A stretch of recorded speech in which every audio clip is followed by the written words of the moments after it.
नमस्ते। आज मैं फिर से आपके साथ कुछ शेयर करने आई हूँ, कुछ बताने आई हूँ।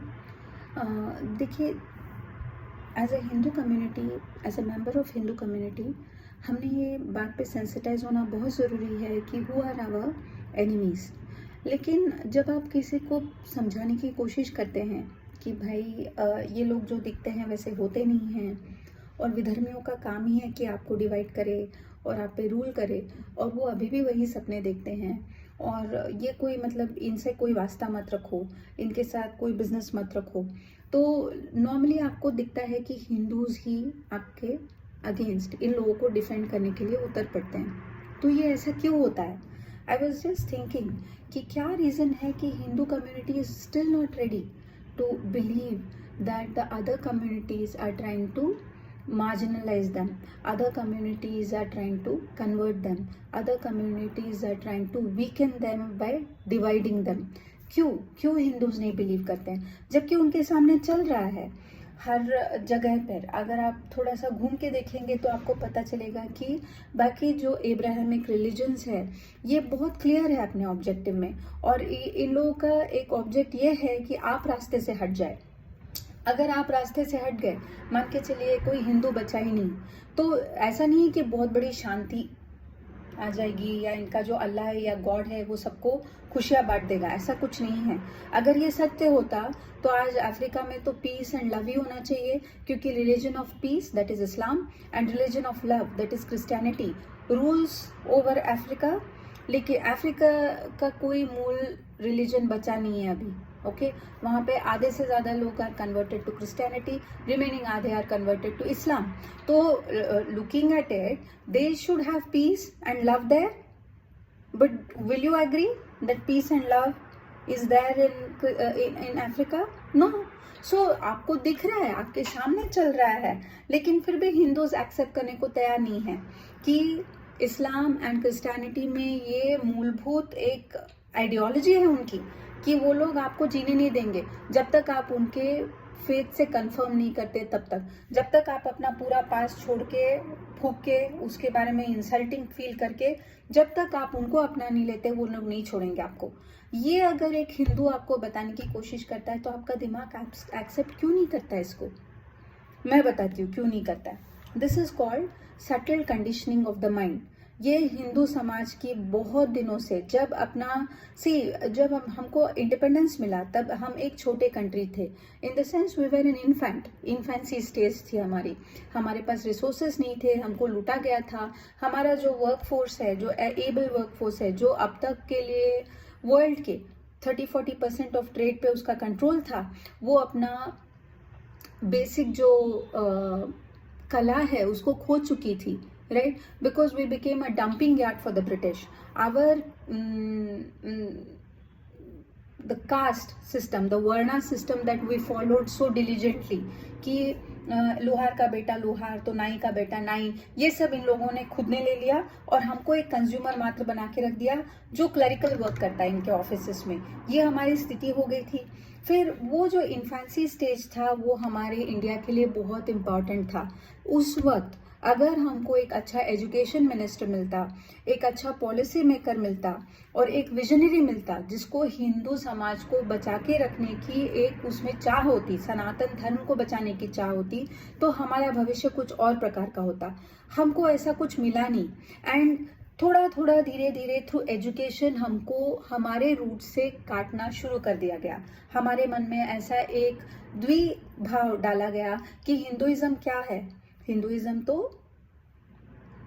It is fraught with Sati, it is fraught with caste system. लेकिन इस्लाम, उसके बारे में कोई बुराई नहीं। क्रिश्चियनिटी, उसके बारे में कोई बुराई नहीं। ये हमको थ्रू बुक सिखाया गया। हमको हमारे किंग्स के बारे में नहीं बताया गया। अहोम डायनेस्टी के बारे में कोई नहीं जानता जिन्होंने मुगल्स को इतने बार हराया है।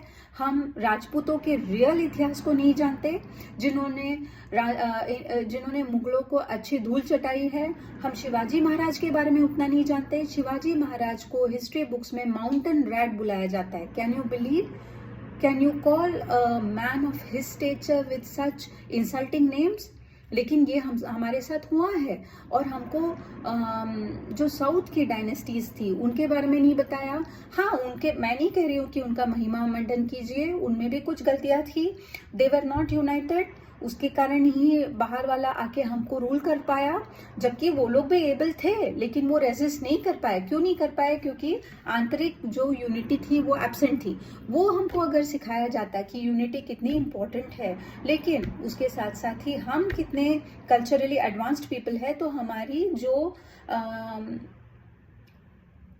फ्यूचर होता वो डिफरेंट रहता था। ओके, सो एजुकेशन तो एक चीज है जिसने हिंदुओं के मनोबल को पूरी तरह से तोड़ दिया है। ओके, दूसरी चीज जिसने हमारा ब्रेन वॉश कंप्लीट कर दिया वो है बॉलीवुड। ओके, बॉलीवुड में मूवीज में आप जब भी देखोगे कोई हिंदू है, कोई ब्राह्मण है, तो वो हमेशा लुटेरा ही होता है। उसका काम होता है आपके आंखों में धूल झोंकना और आपसे पैसा वसूलना, पूजा के नाम पर, अर्चना के नाम पर। अगर कोई ठाकुर है, लैंडलॉर्ड है, तो उसका काम है आपकी बहू बेटियों का रेप करना। अगर कोई दलित है तो उसका काम है पड़े रहना और लोगों के लात घुसे खाते रहना। अगर कोई व्यापारी है तो उसका काम है आपको चीट करना। ओके, ये दिखाया गया है। हमारा माइंडसेट अभी ऐसा बन चुका है, हम मानना ही नहीं चाहते कि बुरे लोग भी होते हैं तो अच्छे लोग भी तो है ना हिंदुइज्म में, वो हम नहीं मानना चाहते। हम एक ही चीज को, एक दलित है और दूसरा जो है वो जो प्रताड़नाएं देता है, वैसा एक क्लास है और वो क्लास में कोई अच्छा ही नहीं है। ओके, कोई ब्राह्मण प्रीस्ट कभी अच्छा नहीं हो सकता है, कोई राजपूताना जमींदार कभी अच्छा नहीं हो सकता है, कोई व्यापारी कभी अच्छा नहीं हो सकता है। वो लोग तो मतलब बहुत ही गए गुजरे और बहुत नीच लोग हैं। लेकिन मुसलमान लोग कैसे हैं? मुसलमान लोग वो है जो विलेज में नमाज की एक अजान होते ही भाग के नमाज पढ़ने चले जाते हैं। वो लोग अगर गुंडा भी है, अगर वो दादा भी है या माफिया भी है, तो उनके प्रिंसिपल्स है, वो नमाज पढ़ता है। टेररिस्ट बाकायदा नमाज पढ़ के बाद में वो बाकी चीजों पे ध्यान देता है। मतलब कितना ग्रेट इंसान है वो, ऐसा हमको पढ़ाया गया है। सो हमारा बेसिक ये है ना, ट्रस्ट जो है अपने आप पे कम, अपने लोगों पे कम और दूसरों पे ज्यादा होने लगा है। हमको ये बताया गया कि एन फ्रैंक के साथ ऐसा हुआ। एन फ्रैंक को वो एक जूइश लड़की थी और उसके बहुत सारे सपने थे। वो एक छोटी सी बच्ची थी जिसके सपने चकनाचूर कर दिए किसने? नाजी ने। और नाजी का हेड कौन था? हिटलर था। ये हमको पता है, लेकिन क्या हमको ये सिखाया गया है कि कश्मीर में कई सारी ऐसी छोटी बच्चियां हैं जिनका रेप हुआ है, जिनको 2 हिस्सों में काट के रख दिया गया है, एक इंसान से नहीं, gang rape by many many main. जानते हैं किस आइडियोलॉजी से वो ड्रिवन थे? इस्लामिक आइडियोलॉजी से। ये आपको किसी बुक में पढ़ाया है? नहीं पढ़ाया है। आपको क्या वास्ता है जर्मनी में क्या हुआ उससे? क्या आप जाके वहां के लोगों के साथ आपका कोई कनेक्ट बन सकता है? क्या आप, अगर मान के चले हिटलर बुरा भी आदमी था, क्या आप उनके साथ जाके उनके साथ खड़े रहकर हिटलर से लड़ सकते हैं? लेकिन आपको ये पढ़ाया जाता है। लेकिन आपको ये नहीं पढ़ाया जाता है कि हिंदू को किससे खतरा है। आपको ये नहीं बताया जाता है तो कि हिंदुइज्म को एक तरह से परोक्ष रूप से खतरा है, एक तरफ से परोक्ष रूप से खतरा है। परोक्ष रूप तो वही है इस्लाम का, जो जला देता है, भुना देता है, सब चीजें, सब बिल्डिंग्स को बर्बाद करने को देखा है। हर बिल्डिंग, हर आर्किटेक्चरल वंडर के ऊपर खुद का मस्जिद बांधने का उनका हिस्ट्री है। और अपरोक्ष रूप से क्रिश्चियनिटी, आप कहीं पे भी जाइए, क्रिश्चियन पीपल बड़े इंक्लूसिव लगते हैं, लेकिन क्या वो सही में इंक्लूसिव है? नहीं। उनका गॉड डेफिनेटली गॉड है और आप नॉन बिलीवर है, तो हर क्रिश्चियन का धर्म बनता है कि आपको कन्वर्ट करे। ओके, वो आके आपको कन्वर्ट और ब्रेन वॉश करके जाता है। आप ये नहीं पूछते उनसे कि अच्छा ठीक है, क्रिश्चियनिटी में इतनी ही उसमें कुवत है, तो क्यों अफ्रीका में इतने लोग भूखे नंगे पड़े हुए हैं? क्यों आपका गॉड उनको नहीं बचा रहा है? क्या हो गया? वो बस वो कन्वर्ट हो गए तो काम खत्म? ओके, तो इससे तो बेहतर मेरा गॉड है जो मुझ पे रिस्पॉन्सिबिलिटी डालता है। वो कहता है कि तुम्हारा कर्म डिटरमिन करता है कि तुमको क्या फल मिलेगा। वो तुम में पावर डाल रहा है। Sanatan Dharmi God is a God which allows you to believe you have infinite power. You have a power to reach moksha by your karma. You have a power to degrade to a demon by virtue of your karma. Okay, तो ये सब छोड़ के आपको जिस तरह से brain wash किया गया है, दैट्स अ रीजन कि कोई हिंदू दूसरे हिंदू की बात नहीं सुनता, कोई हिंदू दूसरे हिंदू पर विश्वास नहीं रखना चाहता। लेकिन मैं ऐसी नहीं हूँ। मुझे इस सब जो आप बोलते हैं ना धूल झोंकने की जो टैक्टिक्स है, उसको मैं पूरी तरह से समझ चुकी हूँ। आजकल मैं एक मारवाड़ी की दुकान में जाती हूँ और मैं उनको ओपनली बोलती हूँ कि मैं आपके पास इसलिए आई हूँ क्योंकि मुझे सिर्फ हिंदू से ही बिजनेस करना है। मैं हिंदू लोगों को अपने घर में काम के लिए बुलाती हूँ और मैं उनसे कहती हूँ स्पेसिफिकली कि मुझे आपसे ही काम लेना है, मुझे किसी विधर्मी को बिजनेस नहीं देना है। Not that I am getting any success out of it, वो लोग फिर भी किसी विधर्मी के पास ही जाते होंगे, लेकिन एटलीस्ट मुझे एक भरोसा है कि मेरा पैसा ज़कात के नाम पे मेरे ही सुपारी के फॉर्म में नहीं जा रहा है। ओके मैं देखती हूँ कि ये लोग कितनी प्यारी प्यारी बातें इनकी रहती है, किस तरह के इनके हथकंडे ये लोग इस्तेमाल करते हैं हमारे आंखों में धूल झोंकने के लिए। मैं इससे अपरिचित नहीं हूँ। मैं कितना भी आप लोग डिस्काउंट दे दे, आप मुझे कितना भी अच्छा ट्रीटमेंट दे दे, द मिनट आई रियलाइज कि ये विधर्मी की दुकान है तो मैं वहाँ से नहीं खरीदती हूँ। मैं वो छोटे लालच के लिए अपने बड़े फ्यूचर को गिरवी नहीं रखना चाहती। मुझे और एक कश्मीर बनते हुए नहीं देखना है, मुझे और एक केरल बनते हुए नहीं देखना है, मुझे और एक वेस्ट बंगाल बनते हुए नहीं देखना है। मैं तो चाहती हूँ कि पाकिस्तान, बांग्लादेश और जो भी हमारा खोया हुआ भूखंड है वो हमको वापस मिले और वहाँ पर सनातन का ध्वज फिर से लहराए। और मैं उस हर सनातनी से वो कनेक्ट महसूस करती हूँ, मैं ऐसा महसूस करती हूँ कि मैं ऋणी हूँ, मैं लकी हूँ कि मैं उनके बीच में हूँ।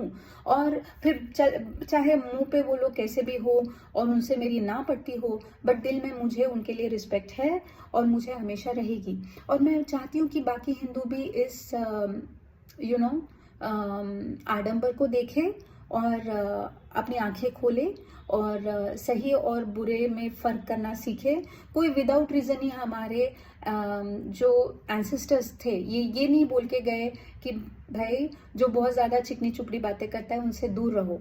बोला गया ना हमको, शायद उनको पता था कि विधर्मियों का ये हथकंडा है। दे वांट टू डू अल तकिया with you, they want to be inclusive as long as they are in minority. और जिस दिन उनकी मेजॉरिटी बनेगी तब आप कहीं के नहीं रहोगे। तो शायद हमारे एंसेस्टर्स को पता था, इसलिए मुहावरों के सहायता से, कहावतों के सहायता से उन्होंने हमको एक संकेत दे के वो गए हैं। और हमारा धर्म बनता है कि हम उस संकेत को समझें, अपने और अपने परिवार की और अपने धर्म की और अपने धर्म के लोगों की सुरक्षा करें और बस एक अच्छा जीवन जिए। क्योंकि हमारा जीवन बहुत ही कलरफुल था इन लोगों के आने के पहले और वो हमेशा कलरफुल रहेगा। हमारे फेस्टिवल्स देखिए कितने कलरफुल है, हमारी ड्रेसिंग स्टाइल्स देखिए, हमारी लैंग्वेज देखिए, हमारी ग्रामर देखिए, हमारी स्वीट डिशेस देखिए, हमारे कुकिंग स्किल्स देखिए। अक्रॉस द बॉर्डर मतलब बॉर्डर स्टेप पे वो चेंज होता है, right? So we have so much variety and so much wealth. Why should not we protect it? We should, and for protecting it we must respect each other and we must believe in each other. अगर आपको कोई आगाह कर रहा है कि इस तरफ खतरा है, इस इंसान से खतरा है, तो प्लीज़ उसको सुनिए और अपनी और अपने देश की रक्षा कीजिए। वंदे मातरम एंड फिर मिलते हैं।